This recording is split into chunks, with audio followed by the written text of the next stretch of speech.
Orugallu 9 nation team కి స్వాగతం. దేశంలో గిరిజన ఆదివాసుల సంక్షేమానికి కాంగ్రెస్ విస్మరించిందని, మధ్యప్రదేశ్ వెనుకబాటుకు కాంగ్రెస్ పార్టీయే కారణమని అన్నారు ప్రధాని నరేంద్ర మోడీ. అధికారంలో ఉన్నప్పుడు కాంగ్రెస్ నాయకులు దోచుకుంటున్నారని, అధికారంలో లేనప్పుడు ప్రజలను రెచ్చగొడుతున్నారని ఆరోపించారు. మరో మాటలో చెప్పాలంటే దోపిడీ, అశాంతి కాంగ్రెస్ కు ఆక్సిజన్ వంటివని ప్రధాని ఫైర్ అయ్యారు. చాలా రాష్ట్రాల్లో కాంగ్రెస్ పార్టీకి బుద్ధి చెబుతూ ప్రజలు అధికారం నుండి దించేస్తున్నారని ఆయన అన్నారు. ఇప్పుడు మళ్లీ అధికారం కోసం ప్రజలను కులం, భాష, ప్రాంతాల వారీగా విభజించాలని చూస్తున్నారని మోడీ ఫైర్ అయ్యారు. కాంగ్రెస్ చర్యలను దేశ ప్రజలు గమనిస్తున్నారని మోడీ అన్నారు. మధ్యప్రదేశ్లో పర్యటించిన మోడీ 7,550 కోట్ల పైగా నిధులతో పలు అభివృద్ధి పనులను శంకుస్థాపన చేశారు. ఏర్పాటు చేసిన బహిరంగ సభలో ప్రధాని ప్రసంగించారు. ఈ సందర్భంగా ఆయన మాట్లాడుతూ ఎన్నికల ప్రచారం కోసం ఇక్కడికి రాలేదని, ప్రజల సేవకుడిగా వచ్చానని ఆయన అన్నారు.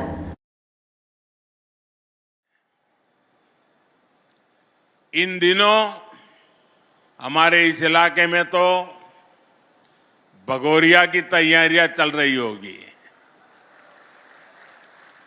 चल रही है ना। मैं आप सबको भगोरिया की बहुत बहुत शुभकामनाएं देता हूं। साथियों, भगोरिया से पहले मुझे आप सबके बीच आकर ढेर सारी सौगात, विकास की योजनाएं आपके चरणों में सुपुर्द करने का भी सौभाग्य मिला है। कुछ देर पहले मैंने जाबुआ, खरगोन, खंडवा, बड़वानी, धार, अलीराजपुर समेत विकास के इतने सारे काम ये बता रहे हैं मध्य प्रदेश में फिर से एक बार बनाई हुई ये डबल इंजन की सभा के लिए आपका मूड क्या रहने वाला है। एमपी ने ये भी बता दिया है कि भाजपा सरकार की डबल इंजन सरकारों के प्रति जन समर्थन लगातार बढ़ रहा है। साथियों, कुछ दिन पहले 370 वोट 370 वोट આપણે ગુજરાતીમાં 370 કહીએ ને, हाँ, 370 वोट अतिरिक्त होने चाहिए। अगर ये मेरे हर बूथ में हो गया तो 370 पार पक्का।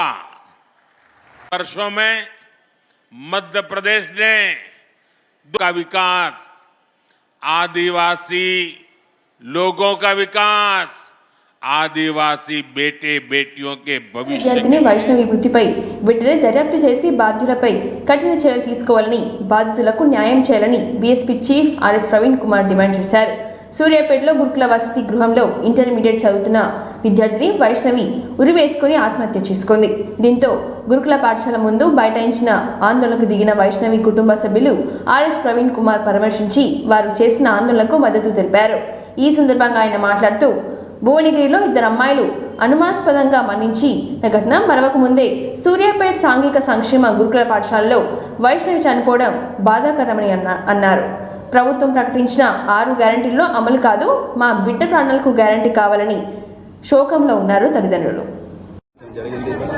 మరి అలా నిన్న పోయిన వారం భువనగిరిలో 2 అమ్మాయిలు భవ్యశ్రీ తర్వాత వైష్ణవి 10వ తరగతి విద్యార్థినులు అనుమానాస్పదంగా స్కూల్లోనే మరణించడం, వాళ్ళ బాడీల మీద గాయాలు ఉండడం, అదేవిధంగా ఈరోజు మరొక తడి ఆరక ముందే ఈరోజు సూర్యాపేట సాంఘిక సంక్షేమ గురుకులంలో మరొక అమ్మాయి చనిపోవడం, ఈ వరుస ఆత్మహత్యలు, వరుస అనుమానాస్పద మృతులు ఏవైతే ఉన్నాయో వీటి మీద చాలా అంటే చాలా బాధగా ఉన్నది. మరి ఇందుకోసమైనా ఈరోజు తెలంగాణలో ఆనాటి తెలంగాణ ప్రభుత్వాన్ని, మరి కేసీఆర్ ప్రభుత్వాన్ని గద్దెదించి ఈరోజు మళ్ళీ కాంగ్రెస్ ప్రభుత్వాన్ని తీసుకొచ్చింది. ఇందుకోసమైనా అప్పుడు ఆత్మహత్యలు జరిగినాయి, అప్పుడు విషాహార ఘటనలు జరిగినాయి, మళ్ళీ ఇప్పుడు కూడా ఆత్మహత్యలు జరుగుతున్నాయి. మరి ఎక్కడ పోయిన ముఖ్యమంత్రి?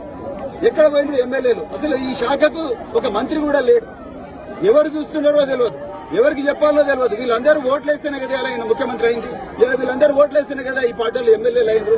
ఈ రోజు అసెంబ్లీలో ఇంత చర్చ జరుగుతూ ఉన్నది, మరి ఎక్కడ కూడా ఈ చనిపోతున్న విద్యార్థుల గురించి మాట్లాడతలేదు. అంటే ఏంది బిల్లు? ఒక 10 రూపాయలు 20 రూపాయలు ఇస్తే మెల్లకుండా ఉంటారన్నా, లేకపోతే ఒక హామీ ఇస్తే మెల్లకుండా ఉంటారన్నా మీ ఉద్దేశం? ఒక్కరు కూడా మాట్లాడలేదు, కనీసం 2 నిమిషాల మౌనం కూడా పాటించలేదు చనిపోయిన పిల్లల గురించి. భువనగిరి ఆడక ముందే ఇవాళ ఇంకొక అమ్మాయి చనిపోయింది, రేపు ఇంకొక అమ్మాయి చనిపోయింది, గ్యారంటీ ఉన్నది. రెక్కాడితే డొక్కాడని కుటుంబాలు మా బతికేనే తెల్లారింది, కనీసం వీళ్ళ బతుకులను బాగుండాలని పిల్లల్ని తీసుకొచ్చి ప్రభుత్వ గురుకుల పాఠశాల పెడితే ఇలా గురుకుల పాఠశాల కూడా పిల్లల బతుకుల గ్యారంటీ లేదు. నేను అంటున్నా, అయ్యా రేవంత్ గారు మీకు దండబెట్టి చెప్తున్నా, మీ 6 గ్యారంటీలు తెలంగాణకు లేకపోయినా మంచిదే సార్, కానీ మా పిల్లల ప్రాణాలకి గ్యారంటీ ఇవ్వండి. మా పిల్లలు సజీవంగా ఉంటారని గ్యారంటీ ఇవ్వండి. మా పిల్లలు బాగా చదువుకుంటారని గ్యారంటీ ఇవ్వండి. మీ 6 గ్యారంటీలు లేకపోయినా మంచి తెలంగాణ సమాజానికి, కానీ మా పిల్లల ప్రాణాలకు, మా పిల్లల భవిష్యత్తుకు గ్యారంటీ కావాలి. మీరు అలా అక్కడ కూర్చున్న హైదరాబాద్, ఇక్కడ మంత్రి లేడు, ఒక ఎమ్మెల్యే రాలే, ఎవరు రాలే, మరి ఎట్లా ఈ పిల్లలు? సీఎం యోగి ఆదిత్యనాథ్ అసెంబ్లీ శాసనమండలి సభ్యులతో కలిసి అయోధ్య రామ మందిరాన్ని దర్శించుకున్నారు. బీజేపీ ఎమ్మెల్యేలతో పాటు ఆర్ఎల్డీ, బీఎస్పీ ఎమ్మెల్యేలు కూడా అయోధ్యను దర్శించుకోవడం విశేషం. అంతకుముందు ఎమ్మెల్యేలతో కలిసి యోగి ఆదిత్యనాథ్ లక్నో నుంచి బస్సులో అయోధ్యకు వచ్చారు. ఎమ్మెల్యేలంతా జై శ్రీరామ్ నినాదాలతో బస్ యాత్రను ప్రారంభించారు. ముందుగా వారు హనుమాన్ గర్కి చేరుకొని హనుమంతుడిని దర్శించుకున్నారు. మధ్యాహ్నం 3 గంటల తర్వాత మళ్లీ లక్నోకు బయలుదేరారు. ఫిబ్రవరి 11న అయోధ్యను సందర్శించాలని UP CM Yogi Adityanath speaker Satish మహానా కొన్ని రోజుల క్రితం అన్ని పార్టీలకు ఆహ్వానం పంపారు.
క్షమాపణ చెప్పాకే కేసీఆర్ జిల్లా పర్యటనకు రావాలని అన్నారు మంత్రి కోమటిరెడ్డి వెంకరెడ్డి.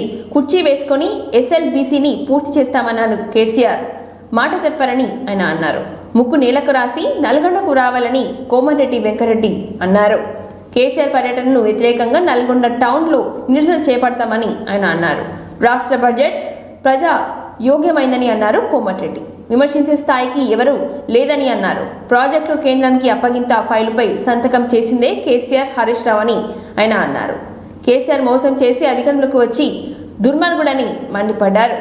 కేసీఆర్ చేసిన అప్పులు రాష్ట్రంపై ఆర్థిక భారం పడిందని విమర్శించారు. త్వరలో రీజనల్ రింగ్ రోడ్ను నిర్మిస్తామని చెప్పారు. బడ్జెట్పై విమర్శలు చేస్తున్న హరీష్, కేటీఆర్ మూర్ఖులని ధ్వజమెత్తారు.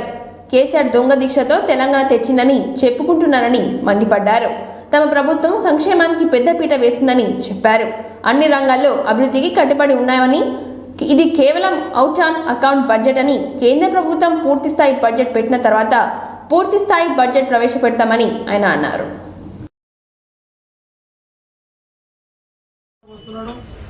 అందుకనే ఇదే ఎన్టీఆర్ చౌరస్తున్నాం, లేకపోతే అంబేద్కర్ చౌరస్తున్నాం, లేకపోతే జగజీవనాథ్ చౌరస్ దగ్గర ఒక కుర్చీ, ఒక పింక్ కలర్ టవల్ వేసి పెట్టాలని మా టౌన్ కాంగ్రెస్ ప్రెసిడెంట్, మా మున్సిపల్ చైర్మన్, వైస్ చైర్మన్ కూడా చెప్తున్నా. ఒక కుర్చీ వేస్తాం, దానిలో టవల్ వేసి, పింక్ టవల్ వేసి కేసీఆర్ బొమ్మ పెడుతున్నాం. వచ్చి చూసుకోమని చెప్తున్నాం. దుర్మార్గుడు మా నల్గొండ నట్టేట ముంచి ఇవాళ ఫిబ్రవరి మాసం కూడా కాలే మంచినీళ్ళు లెక్క వస్తుంటే మన కలెక్టర్ గారు రివ్యూ చేసి చెప్పారు, బోర్లు వేసిన భర్తలేదు, మీరు ట్యాంకర్లు ఏర్పాటు చేసుకోండి సమ్మర్. నల్గొండ జిల్లాను ఎండబెట్టిందే కేసీఆర్. అందుకనే కదా మన ఎన్నికల్లో ఘోరంగా చెప్పుతో కొట్టినట్టు ఆ రిజల్ట్ ఏంది? 100 కోట్లు ఖర్చు పెట్టిన మా కార్యకర్తలు ప్రజలు వీని మోసాన్ని గుర్తించి ఒక్కసారి యూనివర్సిటీ కాదు కదా, యూనివర్సిటీలు ఏమవుతుందో తెలియదు, ఇలాంటి ఎడ్యుకేషన్ మినిస్టర్ ఉండే ఆయన. అందుకనే ప్రజలు ఈరోజు జిల్లాను మోసం చేసి కనీసం మూసికి సంబంధించిన బుర్యాది కానీ ధర్మారెడ్డి కాలువలు పిలాయపల్లి పూర్తి చేయలేదు. మూసి వాటర్ ఇలా మూసిని సుందరీకరణ చేసి 1000 కోట్లు బడ్జెట్లో పెట్టాం. అక్కడికి ఎస్టీపీలు పెడితే మా నల్గొండకు కూడా రేపు క్లియర్ వాటర్ వస్తుంది.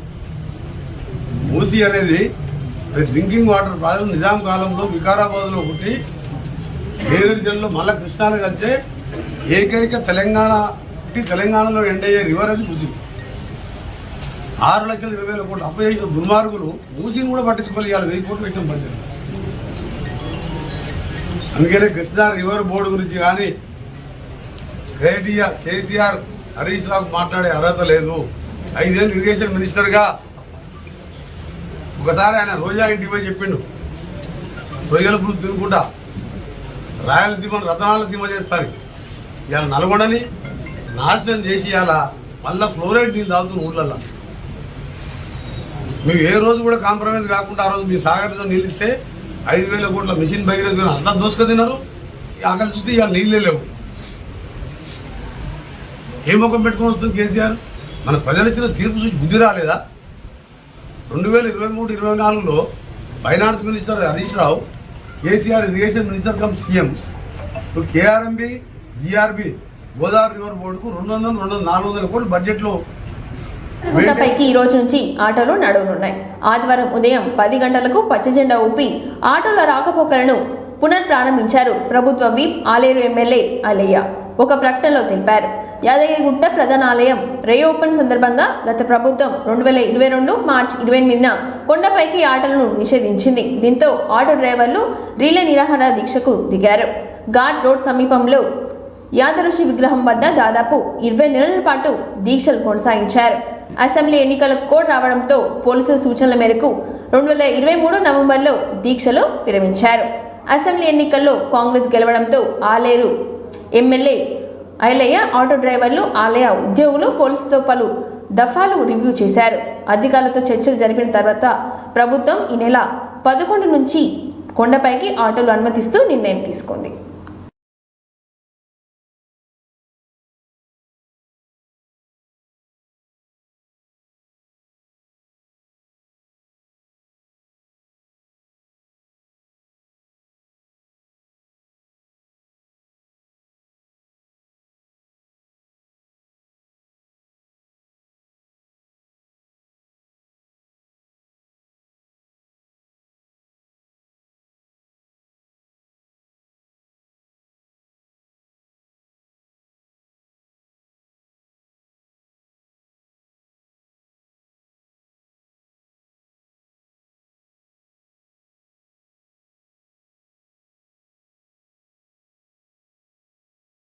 అనుభవం కలిగిన జర్నలిస్టు కావాలను 9494825960 నెంబర్కి సంప్రదించండి.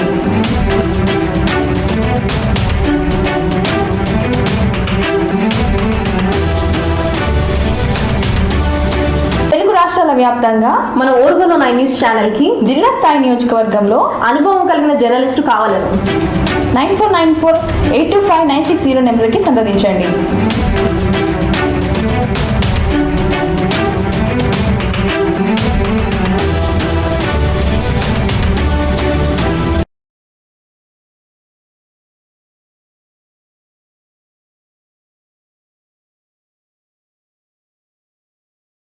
లోని శ్రీ మేడారం సమ్మక్క సారలమ్మ వనదేవతలను జిల్లా అధికారులతో కలిసి అమ్మవారిని దర్శించుకున్నారు మంత్రి సీతక్క.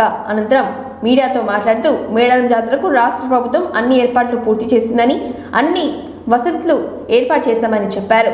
భక్తులు పెద్ద ఎత్తున తరలి వచ్చే అవకాశం ఉందని, భక్తులకు అసౌకర్యాలు కలగకుండా ఉండేందుకే అధికారులు అన్ని విధాలుగా సిద్ధంగా ఉండాలని ఆమె తెలిపారు. రాష్ట్ర ప్రభుత్వం జాతరకు వచ్చే మహిళలకు ఉచిత బస్ ప్రయాణం కల్పిస్తుందని, ట్రాఫిక్ సమస్యలు తలెత్తకుండా పోలీస్ సిబ్బంది ఏర్పాటు చేయడం జరిగిందని అన్నారు. ఈ నెల 23న రాష్ట్ర ముఖ్యమంత్రి రేవంత్ రెడ్డి అదేవిధంగా గవర్నర్తో పాటు రాష్ట్రపతి వచ్చే అవకాశం ఉందని ఆమె తెలిపారు. కొంచెం జరగా ఉంది. ఒక్క నిమిషం.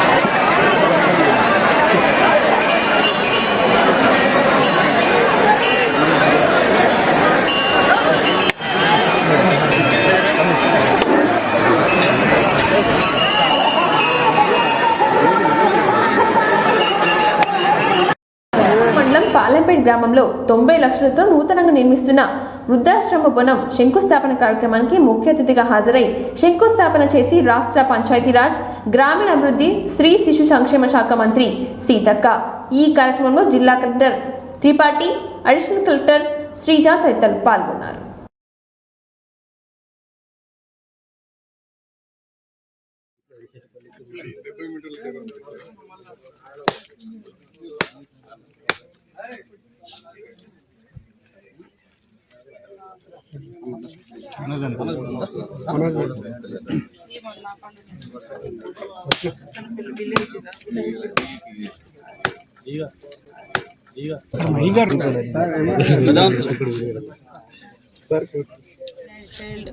ఓల్డ్ ఏజ్ శాఖ నుంచి మనము 95 లక్షల రూపాయలతోటి ఈ నిర్మాణానికి పూనుకోవడం జరిగింది. వాస్తవానికి సమాజంలో రాను రాను పెద్దవాళ్ళ గురించి, తల్లిదండ్రుల గురించి పట్టించుకోవడం మానిపోయినటువంటి పరిస్థితి, అంటే మర్చిపోతున్నటువంటి పరిస్థితి. ఈ క్రమంలో బిడ్డల్ని కానీ మనవలు మనవరాలు ఎంతో ఎత్తుకు ఎదిగినా కూడా వాళ్ళను హక్కున చేర్చుకునే వాళ్ళు లేక, పెద్దవాళ్ళను హక్కున చేర్చుకునే వాళ్ళు లేక ఇప్పుడు ఇలాంటి మరి వృద్ధాశ్రమాలు అవసరం పడుతున్నాయి. ఇది నిజంగా కూడా మాకు బాధాకరం. ఇట్లాంటి ఆశ్రమాలు నిర్మించుకోవడం అనేది చాలా బాధాకరం. ఎందుకంటే బిడ్డను తల్లి తన ఒడిలో పెంచి పెద్ద చేసిన తర్వాత ఆ కొడుకులు బిడ్డలు ఎదిగిన తర్వాత తల్లిదండ్రులను మర్చిపోతున్నటువంటి పరిస్థితి. కాబట్టి అలాంటి వాళ్ళను మనము హక్కున చేర్చుకొని మన ఆశ్రమాల ద్వారా ఆశ్రయం ఇచ్చి వాళ్ళకు ఒక కమ్యూనిటీ లాగా అందరూ ఒక 10 మంది ఒక దగ్గర ఉంటే ఒంటరి వృద్ధులు, ఒంటరి ముసలి వాళ్ళు అనేటువంటి భావన లేకుండా మేము కూడా ఇక్కడ ఒక కుటుంబాన్ని ఏర్పాటు చేయడం కోసము ప్రప్రథమంగా మన మండలంలో, మన నియోజకవర్గంలో, మన జిల్లాలో ఈ యొక్క మరి పెద్దవాళ్ళ కోసం, ఓల్డ్ ఏజ్ వాళ్ళ కోసం ఓల్డ్ ఏజ్ ఆశ్రమాన్ని నిర్మించడం జరుగుతుంది. ఇది మంచి సౌకర్యాలతోటి ఒక స్కూల్ని మనం ఎట్లా నిర్మించుకుంటామో మరి పిల్లలతో సమానం పెద్దవాళ్ళు. పిల్లలకు తెలియక ఎట్లుంటారో ఏజ్ పెద్దరిక అంటే ఏజ్ పడుతుంటే, వయసు పడుతుంటే వాళ్ళు కూడా చిన్న పిల్లలతో సమానం. ప్రతి పని ఎవరి మీదనో ఒకరి మీద డిపెండ్ కావాల్సి వస్తుంది. ఇలాంటి టైంలో తల్లిదండ్రులను దూరం అయ్యి, అంటే పిల్లలు దూరం అయ్యి మనవలు మనవరాలు చూడలేక చాలా అవస్థలు పడుతున్నారు. కాబట్టి అలాంటి ఇబ్బందులు ఉండకూడదని వాళ్ళని హక్కున చేర్చుకోవడం కోసం ఈరోజు ప్రభుత్వంగా మన మహిళా శిశు సంక్షేమ శాఖ తరఫున అదేవిధంగా కలెక్టరేట్ నుండి మేమందరం అనుకొని ఈ యొక్క 90 లక్షలతోటి ఈ యొక్క ఆశ్రమాన్ని అద్భుతంగా తీర్చిదిద్దుతాం. ఎవరున్నా కూడా వాళ్ళను వచ్చి కలుసుకోవడానికి, వారికి ఏమన్నా మంచి ఫ్రూట్స్ కానీ ఫుడ్ కానీ ఏదైనా కూడా వాళ్ళు ఎవరైనా బర్త్డేలు లేదా మంచి రోజులు జరుపుకోవడానికి కూడా అమ్మ నాన్న లాగా చూసుకోవడానికి ఒక వేదిక కూడా అనుకోవచ్చు. కాబట్టి ఇది ఒక మంచి కార్యక్రమం. మీరు అందరూ కూడా ఆశీర్వదిస్తారని, అదేవిధంగా ఇనిషియేట్ తీసుకున్నటువంటి కలెక్టర్ గారు, అదేవిధంగా DW గారు, అందరికి కూడా ఈ కార్యక్రమంలో పాల్గొంటున్నటువంటి సోదర ప్రజాప్రతినిధులు, ఎంపీపీ, జెడ్పీటీసీ, ఎంపీటీసీ, అదేవిధంగా ఇతర ప్రజాప్రతినిధులు అందరికీ, కలెక్టరు, అడిషనల్ కలెక్టరు, మరి పత్రికా మీడియా సోదరులకు, మా మహిళా సంఘాల సోదరిమణులకు, అదేవిధంగా మా పెద్దలకు, మాజీ మార్కెట్ కమిటీ చైర్మన్ గారికి, అదేవిధంగా సర్పంచ్. వార్తలు సమాప్తం. మరిన్ని వార్తలతో మళ్ళీ కలుద్దాం. చూస్తూనే ఉండండి ఓర్గల్ 9 నేషనల్ టీవీ.